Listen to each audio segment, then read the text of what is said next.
Good morning मेरे प्रिय विद्यार्थियों।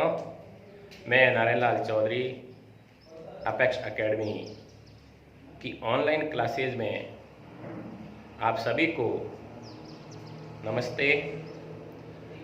आज अपन वैदिक गणित के बारे में पढ़ेंगे। ये चैप्टर पहले नहीं था। ये चैप्टर वासुदेव देवनानी जिस समय शिक्षा मंत्री थे उन्होंने ये मैथ्स के अंदर इस नए सब्जेक्ट को, नए टॉपिक को जोड़ा है। पिछली क्लास में अपन ने वैदिक गणित से संबंधित शब्दावलियों के बारे में पढ़ा था। आज अपन वैदिक गणित से संबंधित कुछ विधियां हैं, उन विधियों के बारे में पढ़ेंगे। तो हेडिंग डालिए, स्टार बनाकर, वैदिक गणित से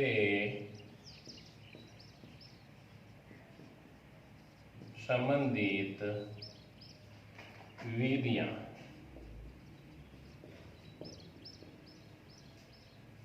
वैदिक गणित से संबंधित 5 विधियां महत्वपूर्ण है, जिसके अंदर पहली विधि है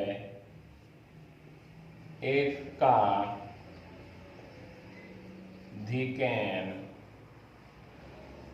पूर्वैण विधि। दूसरी विधि है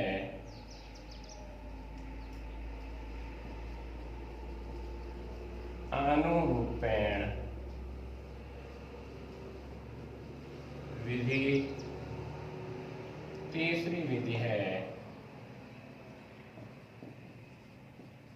संकलन व्यवकलन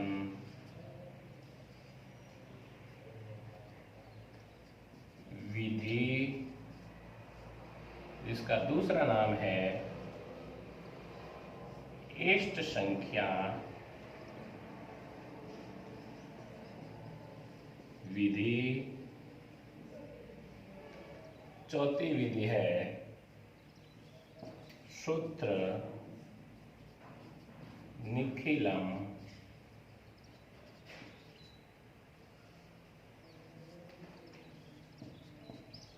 आधार उपाधार विधि। इस विधि का दूसरा नाम है यावदूनम तावदूनम यावदूनम तावदूनम कृत्य वर्ग च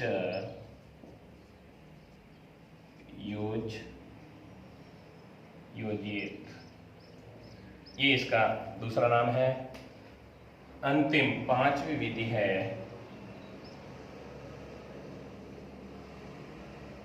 द्वंद्व योग विधि। इस विधि का दूसरा नाम है ऊर्ध्वतिर्यक विधि। ये 5 विधियां बहुत महत्वपूर्ण विधियां हैं वैदिक गणित में।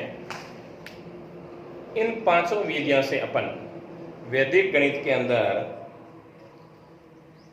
जोड़, घटाव, गुणा, भाग, वर्ग, वर्गमूल, घन, घनमूल आदि ज्ञात कर सकते हैं।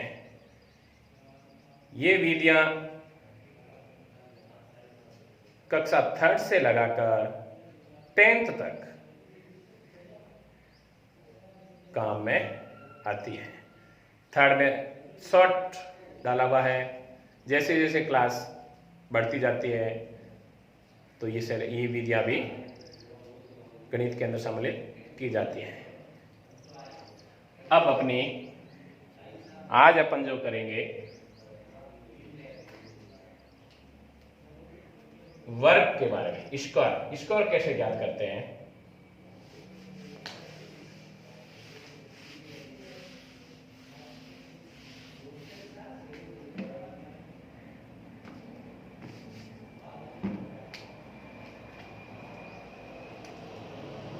स्टार डालिए, वर्ग ज्ञात करना, वर्ग ज्ञात करना। इसके अंदर अपन पहली विधि लेंगे एकाधिकैन पूर्वैण विधि। एकाधिकैन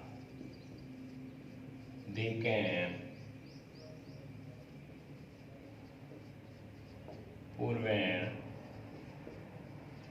विधि। इस विधि से अपन वर्ग ज्ञात करेंगे। इस विधि के अंदर सर्वप्रथम इकाई का अंक 5 हो, यानी ये विधि उसके लिए महत्वपूर्ण है जिसमें इकाई का अंक 5 होना चाहिए।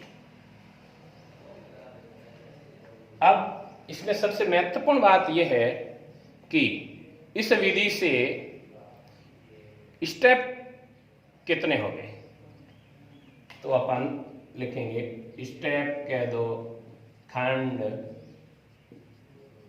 समूह या स्टेप। तो 2 स्टेप बनेंगे इस विधि में। इस विधि में 2 स्टेप होंगे। अब अपने एक एग्जाम्पल लेते हैं, एग्जाम्पल से आपको ये समझ में आ जाएगी ये विधि। जैसे मान लीजिए अपना एग्जाम्पल है 45 का वर्ग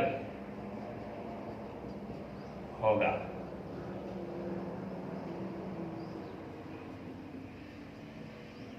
45 स्क्वायर। अपन ने पहले ही बता दिया था कि इकाई का अंक 5 हो। ये 2 अंकों की संख्या है, इसमें इकाई का अंक 5 है। अब इसमें 2 स्टेप बनेंगे। पहला स्टेप ये, दूसरा स्टेप ये। राइट हैंड की तरफ पहला स्टेप, फिर ये एक तीसरी लाइन डालेंगे तो 2 स्टेप बन जाएंगे। अब इस स्टेप में राइट हैंड की तरफ से इस स्टेप में 5 यानी 5 का वर्ग, इकाई के अंक का वर्ग। इस स्टेप में अपन जो अंक है उससे अगला एकाधिकैन पूर्वैण, यानी एकाधिकैन 5 से पहले। एकाधिकैन पूर्वैण का मतलब मैंने शब्दावली में बता दिया था स्पष्ट रूप से। एकाधिकैन पूर्वैण का मतलब होता है से पहले एक अधिक, से पहले एक अधिक। 5 से पहले 4 है, 4 से एक अधिक, 4 को तो खुद को लिखना है, उससे आगे 4 से एक अधिक 5, तो 4 और 5 का मल्टीप्लाई करोगे। अब इसको सॉल्व कर दो। 4 और 5 का गुना 20, 5 का स्क्वायर 25, हटा दो 20 वाली लाइन, 20, 25 अपना आंसर। इसी प्रकार मैं दूसरा एक एग्जाम्पल और लेता हूं, आपको और समझ में अच्छी तरीके से आ जाएगा। अपना दूसरा एग्जाम्पल है 85, 85 का वर्ग होगा 85। वही अपने 2 समूह बनाने हैं।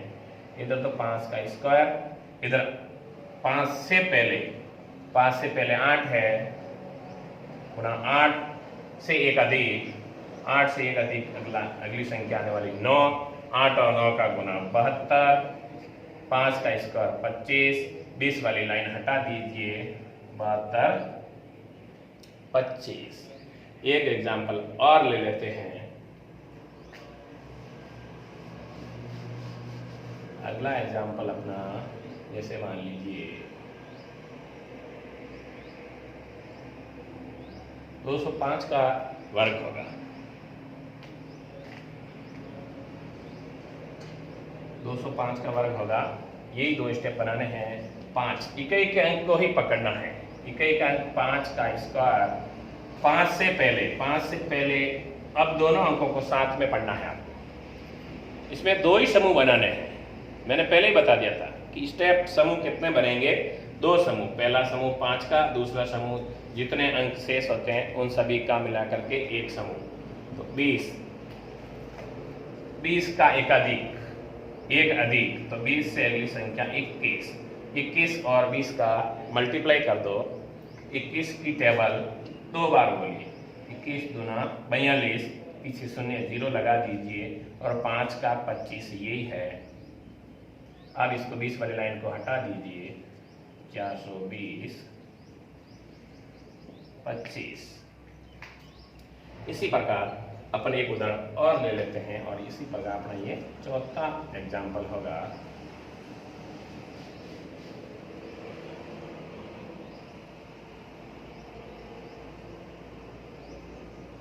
एक 125 ले लिया अपन ने।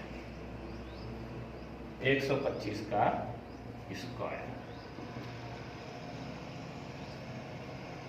2 स्टेप बनेंगे।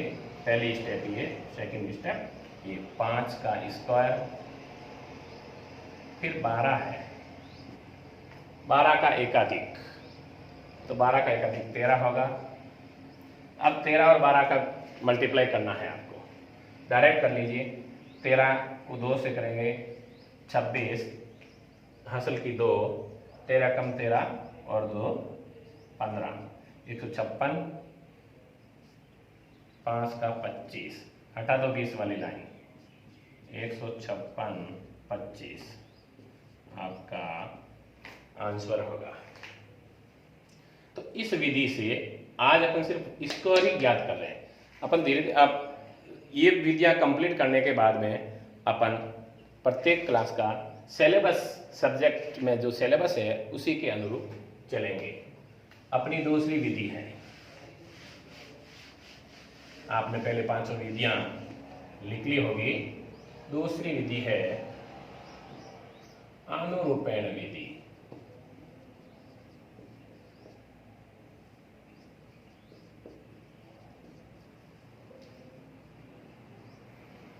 अनुरूपण विधि वही वापिस इसमें खंड या समूह या स्टेप कितने होंगे ये इसका ध्यान रखना बहुत जरूरी है। तो पहले खंड, समूह या स्टेप,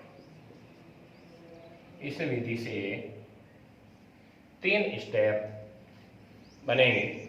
खंड, समूह या स्टेप तीनों एक ही चीज है, इसे 3 खंड बनेंगे।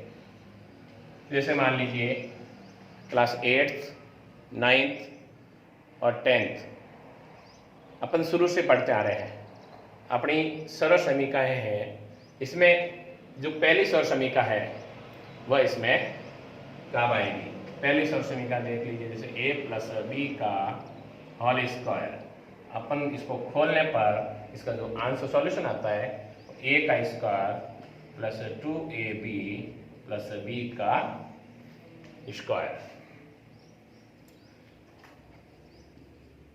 वापिस ए बी, ये a प्लस बी था, 2 तरह की संख्या है और बीच में प्लस का निशान हो तो ये होगा अपन ए बी का स्क्वायर। तो इसको a का स्क्वायर पहला खंड, दूसरा 2ab ये दूसरा खंड, तीसरा b स्क्वायर। a स्क्वायर पहला खंड या समूह, दूसरा 2ab तो ये दूसरा खंड या समूह, तीसरा b स्क्वायर। यानी मैंने आपको एक चरमांक और निखिल अंक के बारे में चर्चा की थी अपन ने। निखिल अंक और चरमांक, तो जैसे अपन एक एग्जांपल लेते हैं और आपको ज्यादा समझ आ जाएगा। जैसे मान लो अपन 24 का वर्ग होगा। सबको याद है 24 का वर्ग, क्योंकि मैंने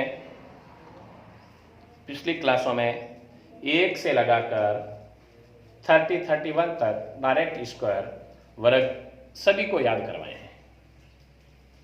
24 का वर्ग अपन सभी को पता है 576 होगा, लेकिन अपन उससे पहले इस विधि, इस मेथड से अपन ये याद करेंगे। 24 में 4 है जो चरमांक है, इकाई के अंक को चरमांक अंक कहते हैं। निखिल अंक इकाई के अंक को छोड़कर से सभी अंक निखिल अंक होंगे। तो अपन इस अनुरूपण विधि के मेथड से अपन इसका स्क्वायर ज्ञात करेंगे, ये समूह बनेंगे। इसको अपन और दूसरा तरीके से और समझ सकते हैं, इसकी जगह ही मैं अथवा डाल के और लिख लेता हूं। तो यहाँ पे निखिल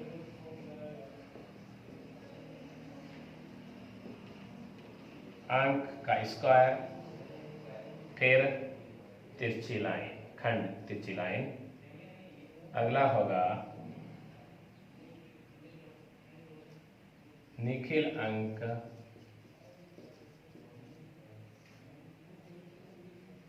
एवं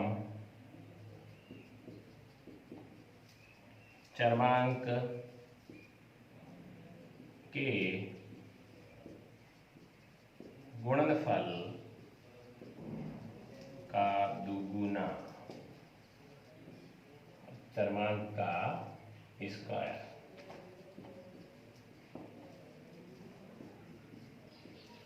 इसको भी आप निखिल अंक का स्क्वायर तिरछी लाइन, ये खंड तिरछी लाइन, ए का स्क्वायर यानी निखिल अंक का स्क्वायर तिरछी लाइन। फिर 2ab निखिल एवं चरमांक के गुणनफल a एवं b का गुणनफल और उसका दुगुना। फिर तिरछी लाइन चरमांक का स्क्वायर, ये चरमांक है इसका स्क्वायर। तो देख लीजिए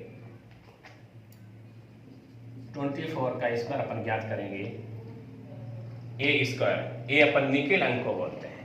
तो ये चरमांक है 4 और निखिल अंक 2 है, क्योंकि 2 अंकों की संख्या है, इसलिए चरमांक अपना 4 और निखिल अंक 2। तो निखिल अंक का स्क्वायर 2 का स्क्वायर तिरछी लाइन।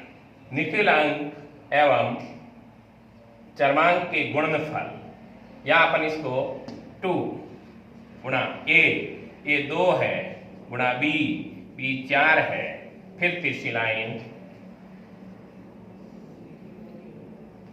फिर बी का स्क्वायर, बी चरमांक 4 है, 4 का स्क्वायर, 2 का स्क्वायर 4, 2 दूनी 4, 4 को 4 से गुणा करोगे 16 और 4 का वर्ग होगा 16। अब प्रथम समूह एवं द्वितीय समूह में 2 अंक हैं, तो प्रत्येक अंक का समायोजन करोगे। समायोजन करना मैंने प्रत्येक क्लास में बताया हुआ है। इसका दूसरा अंक इसके पहले अंक में जोड़ोगे और इस समूह का दूसरा अंक इस आगे वाले में जोड़ोगे। 4 में 1 प्लस करेंगे, 6 में 1 प्लस करेंगे, ये 1 और 6 प्लस, फिर तीसरी लाइनें 2 ही डली जाएगी, फिर 6, 4 और 1 5, ये 7, 6, दोनों बीच वाली लाइनें हटा दीजिए, 576। और अपन सबको पहले भी पता था कि 24 का स्क्वायर 576 होता है। एक एग्जाम्पल अपन और ले लेते हैं तो और ज्यादा क्लियर हो जाएगा। अपना दूसरा एग्जाम्पल है, मैं यहाँ 3 अंकों की संख्या ले लेता हूं, 112 का स्क्वायर, 112 का स्क्वायर होगा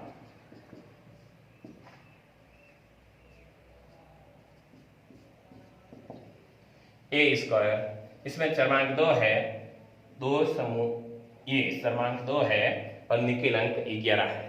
तो निखिल अंक का स्क्वायर यानी ए का स्क्वायर 11 का स्क्वायर, फिर 2 गुणा 11 गुणा ये 2, फिर तीसरी लाइन और 2 का स्क्वायर। अब 11 का स्क्वायर अपने को सबको पता है 121, 11 का 2 से गुना 22 और 22 का 2 से गुना 44, 44। और 2 का स्क्वायर होगा 4। इसमें एक ही अंक है, समायोजन नहीं करना है। इस खंड में समूह में 2 अंक हैं, तो इस द्वितीय अंक को या दाही के अंक को आगे प्लस करना है। 121 प्लस 4 फिर 4 फिर 4।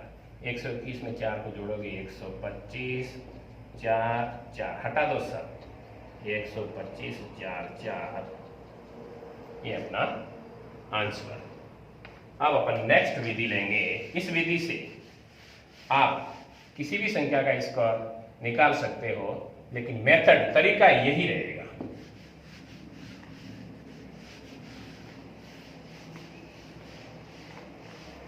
तीसरी अपनी विधि है संकलन व्यवकलन विधि। मैंने इसका नाम दिया था इष्ट दूसरा संख्या विधि। संकलन का मतलब एडिशन, व्यवकलन का मतलब सबट्रैक्ट, घटाना होता है। संकलन मतलब जोड़, योग, व्यवकलन मतलब, ये दोनों संस्कृत के शब्द है। इसमें एक नया शब्द आ गया है, इष्ट संख्या। लिखिए इष्ट संख्या के बारे में कि क्या इष्ट संख्या है, डालिए। इष्ट संख्या का मतलब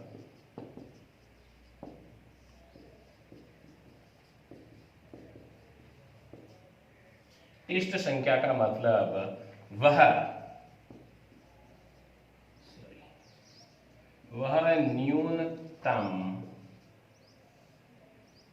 न्यूनतम संख्या आ जाएगा मीना जी? नहीं है। वह न्यूनतम संख्या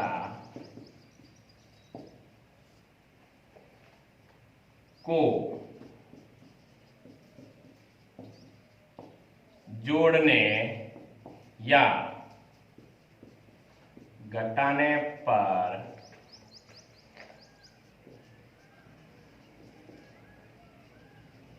शून्यात प्राप्त हो जाता। यह शब्द आया शून्यात। शून्यात का मतलब होता है यानी वह संख्या शून्य के रूप में, ऐसा नहीं कि आप उसको 0 0 बना दो, नहीं। एक एग्जाम्पल लेते हैं, जैसे आपको पता होगा शून्यात का मतलब 10 20 30 40 50 60 70 80 90 100 110, वह शून्यात संख्या है। अपन एक एग्जाम्पल लेते हैं इष्ट संख्या के बारे में। संख्या 46 की इष्ट संख्या होगी। ऐसे छोटे छोटे प्रश्न खूब बनते हैं। ये वैदिक गणित में विस्तृत रूप से अपन, ये आपके टॉपिक में किसी 9th में आएगा, तो कहीं पर 10th में, कहीं पर 8th में, ऐसे है। तो मैं कॉमन, मैंने सब वैदिक गणित को मिला करके कॉमन कर दिया। संख्या 46 की इष्ट संख्या होगी, अपना आंसर रहेगा। मैंने कहा था ये शून्यात संख्या नहीं है। अब इस 46 इष्ट संख्या,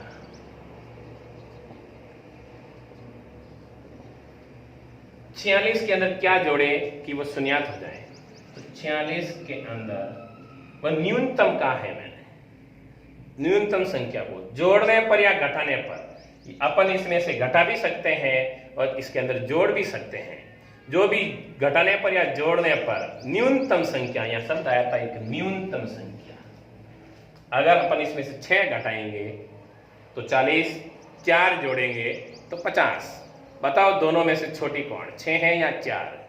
4 है, तो अपन 4 इसमें जोड़ेंगे। जोड़ने पर 50, शून्यार्थ संख्या प्राप्त होगी अपने को 50। बताइए इसमें इष्ट संख्या क्या है, क्या होगी?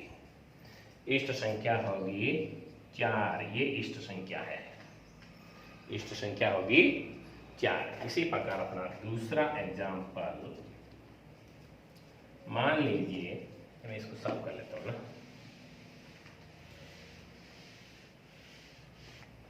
दूसरा एग्जाम्पल अपना 63 की इष्ट संख्या होगी, यहां पे 63 है। अब 63 में क्या जोड़े या क्या घटाएं तो शून्यार्थ संख्या प्राप्त हो जाए। अब 63 के अंदर अपन 3 घटा सकते हैं और 7 जोड़ने पर एक शून्यार्थ संख्या प्राप्त होती है। लेकिन उसी का ध्यान रखना आपको वापिस कि न्यूनतम, इस न्यूनतम शब्द का ध्यान रखना बहुत जरूरी है। यानी इससे ये स्पष्ट हो जाता है कि 1 2 3 4, अगर 4 1 2 3 4 एक अंक है तो उसको अपन उड़ा देंगे, उसकी जगह शून्य कर लेंगे। अगर मान लो 5 6 7 8 9 में से हैं तो उसकी जगह अपन दाई के अंक में 1 प्लस कर लेंगे। तो अब 63 1 2 3 में से है तो अपन इसमें घटाएंगे, न्यूनतम 3 बराबर 60। ये अपनी शून्यार्थ संख्या है। तो अपनी इष्ट संख्या होगी, इष्ट संख्या, इष्ट संख्या बराबर 3। ये इष्ट संख्या बराबर 3। थैंक यू दोस्तों, मेरे प्रिय विद्यार्थियों। अपन इससे आगे नेक्स्ट क्लास में लेंगे। आज मैंने जितना पढ़ाया, आप अपनी एक नोटबुक, मैंने पहले भी ये बताया, एक नोटबुक डालिए, अच्छी कॉपी, मोटे गत्थे वाली, और उस कॉपी के अंदर जहाँ से मैंने पिछली क्लास में टॉपिक खत्म किया, उसी जस्ट उसी के बाद में जहाँ से मैंने आज टॉपिक शुरू किया उसको आप नोट डाउन करते जाइए और समझते जाइए। जो समझ में नहीं आ रहा है आप मेरे YouTube channel apex academy Kalyanpur YouTube में सर्च करोगे, सर्च करने के बाद में अपना चैनल वहाँ ओपन हो जाएगा और मेरे वीडियो के नीचे आप कमेंट्स डाल सकते हैं कि सर हमें ये समझ में नहीं आया। मैं नेक्स्ट क्लास में आपको उस जो समझ में नहीं आया उस टॉपिक को वापस रिपीट करूँगा। Thank you.